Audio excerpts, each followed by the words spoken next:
Welcome to వేద devotional. ఎన్నో సంవత్సరాలుగా దాదాపు 72 సంవత్సరాలుగా మహావినాయకుని మనందరికీ భక్తులకి కూడా దర్శనం చూపిస్తున్న ఉత్సవ కమిటీ సభ్యులు చైర్మన్ రాజ్ కుమార్ అన్న ఇప్పుడు మనతో పాటు ఉన్నారు. ఒకసారి ఆయనతో మాట్లాడదాం. ప్రతి సంవత్సరం కూడా ఆ మహావినాయకుని వివిధ రూపాల్లో మన భక్తులకు అందరికీ కూడా దర్శనం ఇస్తూ ఉన్నాడు. మరి ఈ సంవత్సరం ఆ మహావినాయకుడు భక్తులకి ఏ విధంగా దర్శనం ఇస్తాడు ఏంటనే విషయాలను తెలుసుకుందాం. నమస్తే అన్న. ఈ సంవత్సరం ఆ మహావినాయకుడు భక్తులకి ఏ రూపంలో దర్శనం ఇస్తున్నాడు? ఈ సంవత్సరం ఏంటంటే సంకటహర పంచముఖ సంకటహర మహాగణపతి. అయితే మన సోమనాథీశ్వరుడు గుజరాత్లో ఉన్నటువంటి మొదటి జ్యోతిర్లింగం ఏదైతే ఉందో ఈ సంవత్సరానికి 70 వసంతాలు పూర్తి చేసుకుంది. సో దీని తర్వాత ఇంకో సైడ్ మీరు చూసినట్టయితే కాళికా అమ్మవారు వినాయకుని రూపంలో కూడా మన పంచముఖ వినాయకుడు 5 సర్పాలు మరి 5 తలలు 8 హస్తాలతో ఈ సంవత్సరము ఖైరతాబాద్ వినాయకుడు భక్త దర్శనం ఇవ్వబోతా ఉన్నాడు. మనం గత సంవత్సరంలోకి వెళ్తే విశ్వశాంతి మహాశక్తి వినాయకుని చేశాం. విశ్వశాంతిలో కూడా అన్నాం, చాలా టీవీలో ఇంటర్వ్యూ ఇచ్చామన్నమాట. అరే భారతదేశం కాదు యావత్ ప్రపంచంలో ఉన్న ప్రజలందరూ కూడా శాంతియుతంగా ఉండాలనే ఒక థీమ్తో మాట్లాడడం. మరి ఈ సంవత్సరం కూడా ఏంటంటే సంకటహర మహాగణపతిది ప్రపంచంలో ఏ మూలలో ఉన్నా కానీ ఆ 10 రోజులు భగవంతుని కొలచడం వల్ల అందరూ సంకటాలు ఉన్న సంకటాలను వెళ్ళిపోవాలి, అదేవిధంగా ప్రపంచం మొత్తం సుఖశాంతులతో ఉండాలనేది ఒక ఆలోచనతో శిల్పి రాజేందర్ గారు పండితుడు విఠల శర్మ గారి ఆదేశానుసారము ఈ విగ్రహం అనేది రెడీ చేశారనమాట. అన్న 72 సంవత్సరాల నుంచి ఇక్కడ మనం వినాయకుని పెడుతూ ఉన్నాము. ప్రతి సంవత్సరం పెరుగుతూనే ఉంది, కానీ కొన్ని సంవత్సరాల నుంచి ఆగిపోవడం జరిగింది. ఇప్పుడు కూడా 69 అడుగులు మాత్రమే పెడుతున్నాము. ఎందుకని అంటే ఇంకా పెంచడానికి 2014లో వినాయకుని మనం షష్ఠి పూర్తి చేసామన్నమాట. 2014లో అయితే 60 సంవత్సరాలు చేసినప్పుడు వినాయకుని హైట్ తగ్గిస్తామన్నాం. చాలామంది అన్నారన్నమాట, లేదు ఖైరతాబాద్ వినాయకుడు ఎత్తుకే ఫేమస్ కాబట్టి దయచేసి మీరు ఎత్తు తగ్గించొద్దు అంటే అప్పటి నుంచి ఒక స్టెబుల్ హైట్ 68, 69, 70, 72 అట్లా ఆ స్టెబుల్ హైట్ పెట్టామన్నమాట.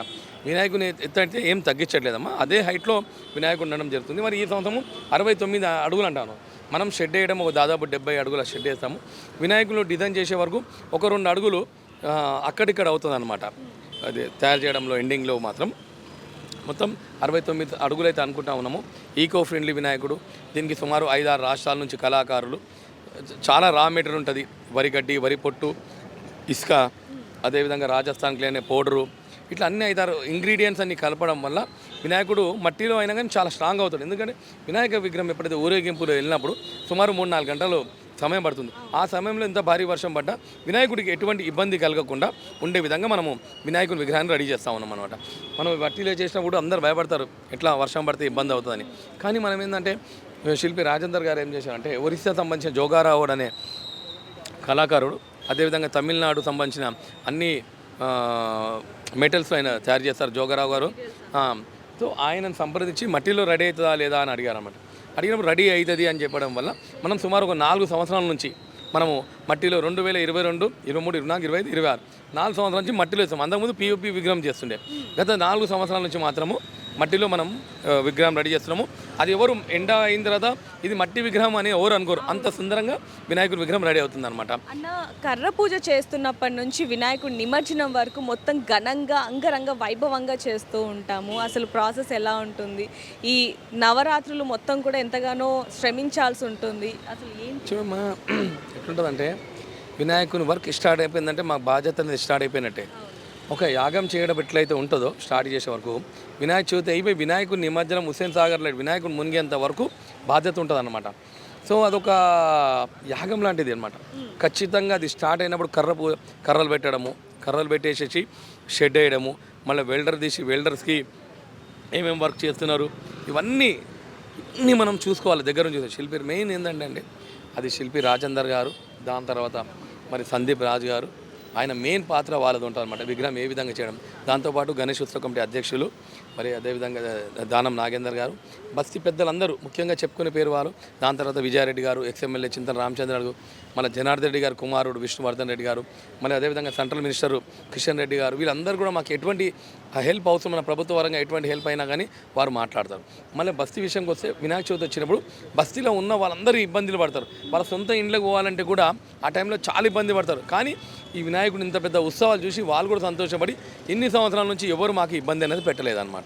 అన్న ఖైరతాబాద్ వినాయకుడు అంటేనే కేవలం తెలంగాణ రాష్ట్రమే కాకుండా ఇతర రాష్ట్రాల నుంచి యూఎస్ ఫారెన్ నుంచి కూడా వస్తూ ఉంటారు. ఎంతో ఆనందకరం అని చెప్పొచ్చు. ఎలా అనిపిస్తుంది? మాకు చాలా సంతోషం అనిపిస్తుందమ్మా.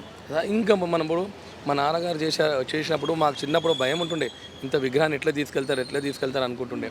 కానీ ఆయన వాళ్ళ అన్నయ్య సోదరుడు శంకరయ్య గారు తర్వాత సుదర్శన్ గారు వాళ్ళ ఒక అనుభవం అనమాట ఇది. దాని తర్వాత సందీప్ రాజు గారు వినాయకుని అంతా బ్యాలెన్స్గా తీసుకెళ్ళాలి, ట్రాలీలు ఎట్లా తీసుకోవాలి. మన వినాయకుని చేతిలో కూడా సుమారు 6 నుంచి 7 వేల కిలోల లడ్డు కూడా మనం పెట్టామన్నమాట. సో ఇవన్నీ ఏంటంటే ఒక నమ్మకము ధర్మంగా చేస్తున్నాం కాబట్టి ఇన్ని సంవత్సరాల నుంచి ఆ వినాయకుని దగ్గర ఎటువంటి చిన్న సంఘటనలు జరగలేదన్నమాట. సో ఆ భగవంతుని అనుగ్రహం మేము చేస్తున్నామంటాడు కాదు, సాక్షాత్ ఆ వినాయకుడి ఆ 11 రోజులు ఇక్కడ వచ్చి కూర్చుంటాడనే నా నమ్మకం అనమాట. కాబట్టి ఈ వినాయక చవితి సందర్భంలో ఇన్ని 72 సంవత్సరాలలో కూడా ఆ భగవంతుని కృపా కటాక్షం వల్ల ఎంత హెవీ క్రౌడ్ వచ్చినా కానీ ప్రజలకు మాత్రం ఇప్పటిదాకా ఎటువంటి చిన్న బ్యాడ్ ఇన్సిడెంట్ జరగలేదు. అదే మాకు అదృష్టం అనమాట. ఎందుకంటే చిన్న ప్రాంతాల్లో మీరు చూసారు, చిన్న సందర్భాల్లో కూడా చాలా బ్యాడ్ ఇన్సిడెంట్ జరిగాయి. కానీ ఆ వినాయకుని దగ్గర ఇన్ని లక్షలాది మంది వచ్చినా కానీ ఆ భగవంతుడు ఆ భక్తులందరినీ ఈజీగా దర్శించుకొని వెళ్ళే విధంగా ప్రభుత్వ పరంగా కూడా మాకు అన్ని డిపార్ట్మెంట్స్ వాళ్ళు, ఇంతకుముందు శ్రీనివాస్ యాదవ్ గారు ఉండే, ఆయన ఏది ఉన్నా మేము ఆయన కాల్ చేస్తున్నాం, మా నాన్నగారు ఉన్నాం. తర్వాత ఇప్పుడు వచ్చేసి మన పొన్నం ప్రభాకర్ గారు, గద్వాల్ విజయలక్ష్మి మేయర్ గారు ఉండే, ఎక్స్ మేయర్ గారు, వీళ్ళందరూ కూడా ఏంటంటే ఇమీడియట్లీ ఏ అవసరం ఉన్నా మాకు ఇమీడియట్లీ రియాక్ట్ అవుతారు. మేము యాక్చువల్లీ ఏంటంటే వినాయక చవితి సార్ వాళ్ళకి కలవలేకపోతాము. మాకు దానం నాగేందర్ గారు ఖైరతాబాద్ ఎమ్మెల్యే గారు కిషన్ రెడ్డి గారు ఉన్నారు కాబట్టి మేము వాళ్ళతోనే కాంటాక్ట్ అవ్వడం జరుగుతూ ఉందన్నమాట. అన్న, మీ చేతుల మీదుగా ఇన్ని సంవత్సరాల నుంచి మీ నాన్నగారి దగ్గర నుంచి కావచ్చు, మీ దగ్గర నుంచి కావచ్చు, ఇన్ని సంవత్సరాలుగా ఆ దేవుడికి పూజలు చేస్తున్నారు, ఆ దేవుడిని స్వయంగా మీరే తయారు చేపిస్తూ ఉన్నారు. మీకు అదృష్టం రావటం ఎలా అనిపిస్తుంది? దేవునికి అన్నీ తెలుసు, ఎవరికి బాధ్యత ఇవ్వాలి, ఎవరికి బాధ్యత అనేది అన్నీ తెలుసు. ఆ దేవుడు ఆ బాధ్యత అయితే నాకు ఇచ్చిండో 99%. ఇప్పుడు నేను మనుషుల మనం తప్పులు అందరితో జరుగుతాయి. 99% దేవునికి మాత్రము పూజల విషయంలో ఏ విషయంలో తక్కువ కాకుండా 100% మా నాన్నగారు ఉండే విధంగా చేస్తుండే. ఆ దేవుడు ఎంత అందంగా ఉండాలి, ఆయన అందంగా కనిపించాలనే ఉద్దేశంతో ఎంత తాపత్రయం పడుతుండే. మా నాన్నగారు అప్పుడు అంటుండే అనమాట 10 రోజులలో, బేటా నువ్వు వినాయక చవితి టైంలో నాకు నిద్ర వస్తుంది, నాకు చేతనైతుంది మాట మైండ్లో రానియదు బేట, ఈ 11 రోజులు మాత్రం 24 గంటలు పని చేయాలంటుండే. ఇప్పుడు కూడా ఆయన ఎప్పుడు మేము టైట్ అయిపోయినప్పుడు మాట గుర్తుకొస్తుంది అనమాట. లేదు అని మళ్ళీ ఇమీడియట్లీ మేము యాక్టివ్ అయిపోతాం. ఎందుకంటే మామూలుగా ప్రతి ఒక్కరు ఒక 11 రోజులు వినాయక చవితి మీరు చూడాలంటే మేము మా కుటుంబ సభ్యులు అందరం కలిసి సందీప్ రాజు గారు కావచ్చు, మేము కావచ్చు, దాదాపు 4.5 నెలలు మేము ఇక్కడ వర్క్ చేయాలి.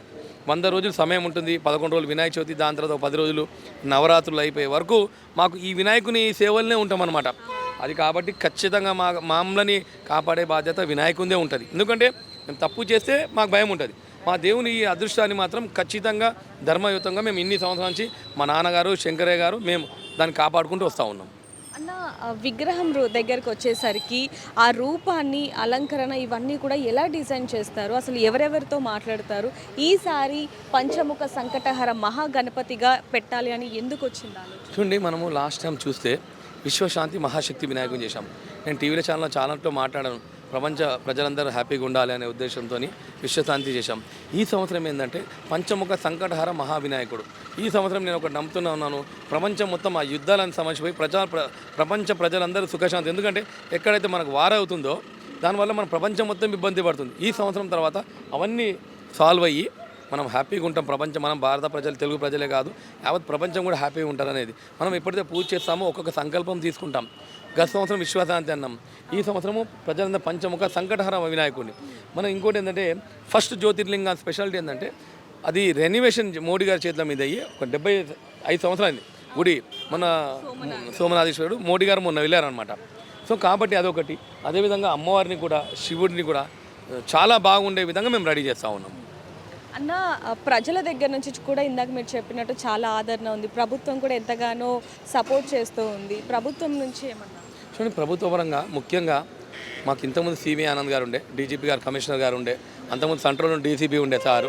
వారితో పాటు ప్రభుత్వ పరంగా పోలీస్ డిపార్ట్మెంటు, జిహెచ్ఎంసీ, మున్సిపల్, అట్లా ఒక్క డిపార్ట్మెంట్ కాదండి, ప్రతి డిపార్ట్మెంటు, ప్రభుత్వం సంబంధించి అన్ని డిపార్ట్మెంట్ వాళ్ళు సహకరించడం వల్ల ఇంత పెద్ద ఉత్సవాలు జరుగుతున్నాయి. మేము ఒక్కలమే అనుకుంటే కాదు, మేము ఒక్కలేం చేస్తాం కాదు, అన్ని డిపార్ట్మెంట్ ఉంది. Water works, electricity board, GHMC, forest department, అంటే వివిధ సంస్థలన్నీ కూడా మనకు సపోర్ట్ చేయడం జరుగుతుంది అనమాట. దానివల్ల ఈ ప్రోగ్రామ్ ఎటువంటి ఇబ్బంది, ప్రజలకు వచ్చే భక్తులకు ఎటువంటి ఇబ్బంది కలగకుండా రన్ అవుతూ ఉందన్నమాట. అన్న వినాయకుని పెట్టడం వరకు బాగానే ఉంది. మనందరం చూస్తున్నాం ప్రతి ఏడు హోమాలు జరిపిస్తూ ఉంటాం, కుంకుమార్చనలు, ప్రత్యేకమైన పూజలు జరిపిస్తూ ఉంటాం. ఇదంతా ఎలా అనిపిస్తూ ఉంటుంది? ఈ సంవత్సరం ఆ పూజల ఏర్పాట్లు కూడా ఏ విధంగా జరగబోతున్నాయి? ఇప్పుడు చూడండి, ఇప్పుడు మనం ఫస్ట్ మా మొదటి మోట ఏంటంటే వినాయకుని పనులు స్టార్ట్ కావాలి. ఇంకొక 1 వీక్లో ఇప్పటికే లేట్ ఏంటంటే మా మామగారు ఇంకొక 1 వీక్ అంటా ఉన్నారు. 1 వీక్ తర్వాత కర్రలు, స్టీల్ పని అన్నీ వచ్చి స్టార్ట్ అయిపోతుంది. ఆ స్టార్ట్ అయిపోయిన తర్వాత వినాయకుని 10 రోజులలో అందరూ యాక్చువల్లీ 2-3 అనుకున్నామన్నమాట. మన ప్రజలందరూ ఏ విధంగా అందరు బాగుండాలి అనే ఒక ఆలోచనతో కొన్ని అనుకున్నాను, పూజలు అనుకున్నాను అనమాట. ఈ సంవత్సరం ఆ పూజలన్నీ జరిపించి మా ఖైరతాబాద్ ప్రజలే కాదు, యావత్ తెలుగు ప్రజలందరూ కూడా, ప్రపంచ ప్రజలందరూ కూడా మంచిగా ఉండే విధంగా కొన్ని పూజలు, మా సంకల్పం చెప్పాను కదా, ప్రపంచంలో ఉన్న ప్రజలందరూ హ్యాపీగా ఉండాలనే ఉద్దేశంతో ఈ సంవత్సరం మాత్రం ఖచ్చితంగా అదే విధంగా పూజలు చేస్తాను. థ్యాంక్ యూ అన్న. ప్రతి సంవత్సరం లాగానే ఈ సంవత్సరం కూడా ఎటువంటి ఆటంకాలు లేకుండా మహా గణేష్ది నిమజ్జనం కూడా జరగాలని మేము కోరుకుంటున్నాం. థ్యాంక్ యూ అన్న. Thank you so much. Thank you. So చూస్తున్నాం కదా, ఈ సంవత్సరం అయితే మహా వినాయకుడు పంచముఖ సంకటహర మహా గణపతిగా అయితే భక్తులకి దర్శనం ఇవ్వబోతున్నాడు. మరిన్ని వార్తల కోసం చూస్తూనే ఉండండి వేదా డివోషనల్.